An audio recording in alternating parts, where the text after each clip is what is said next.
Friends, Clash of கிளான்ஸில் new event வந்திருக்கு. இதை கிளைம் பண்ணுறது மூலிமா 400 XP 25 ஜெம்மு ஒரு பில்டர் போர்ஷன் நம்மளுக்கு கிடைக்கும். ஃபஸ்ட்டு நீங்கள் ஓப்பன் பண்ணிவிட்டு இங்கே ராயல் சாம்பியன் இறக்கி ஃபஸ்ட்டு கெனானை அட்டாக் பண்ணுங்கள். 2 கெனானுமே அட்டாக் பண்ணோன்னே ஐஸ் விசார்டு நம்மளை அட்டாக் பண்ணுறதுக்கு வரும். நம்ம வில்லேஜோட பாட்டம் சைடு வந்துருங்க. வெளியே வந்தீங்கன்னா ராயல் சாம்பியன் இருக்கிற பவரே ஐஸ் விசார்டோட லைஃப் குறைச்சிடும்.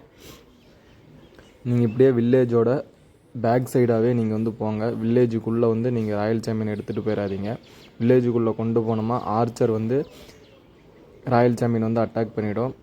இப்போ நீங்கள் பார்த்தீங்கன்னா இங்கே கொண்டாந்ததுக்கப்புறம் ஸ்பெல்லு உடஞ்சோடனே இன்ஃபர்னோவை அட்டாக் பண்ணுறதுக்கு ராயல் சாம்பியனை உள்ளே எடுத்துகிட்டு போயிருங்க. உள்ளே எடுத்துகிட்டு போனோன்னா எனிமியிலேருந்து நம்மளை டிஃபென்ஸ் நம்மளை அட்டாக் பண்ணோம். Royal champion right and left மட்டும் மூவ் பண்ணுங்கள். வெளியே கொண்டு போயிட்டு ராயல் சாம்பியனோட பவர்லேயே ட்ரூப் லைஃப் எண்ட் ஆகிடும். திரும்பவும் இதே சைடு பேக் சைடு நீங்கள் கொண்டாந்தீங்கன்னா ராயல் சாம்பியனை இப்போ ஸ்பெல்லில் உடஞ்சோன்னா கெனான் 2 கெனானுமே அட்டாக் பண்ணுறதுக்கு உள்ள ராயல் சாம்பியன் டக்குன்னு எடுத்துகிட்டு போயிருங்க. உங்களை ஐஸ் விசார்டு அடிக்க வந்துச்சுன்னா ஐஸ் விசார்டுக்கு ஃபஸ்ட்டு நீங்கள் அட்டாக் பண்ணுங்கள். கெனான் அட்டாக் பண்ணாமல் அது முடிஞ்சோடனே டைரெக்டாக ஏர் டிஃபென்ஸ் அட்டாக் பண்ணுங்கள். அம்பை டைரெக்டாக அட்டாக் பண்ணிவிடுங்க. ஏன்னா அம்பை உடைக்கிறதுக்கு முன்னாடி நம்ம ட்ராகன் அன்லாக் பண்ணோமா அம்பே ட்ராகனோட லைஃப் எண்ட் பண்ணிவிடும்.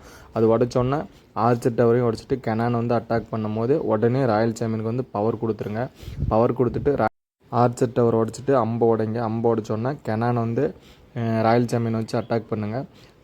மீதி இருக்கிற ட்ராகனே மீதி இருக்கிற பர்சன்டேஜ் கிளியர் பண்ணிவிடும். இது மூலிமா நம்ம 68% கிளியர் பண்ணியிருக்கோம் ராயல் சாம்பியனை வச்சு. இப்போ ராயல் சாம்பியன் டெத் ஆகிடுச்சு.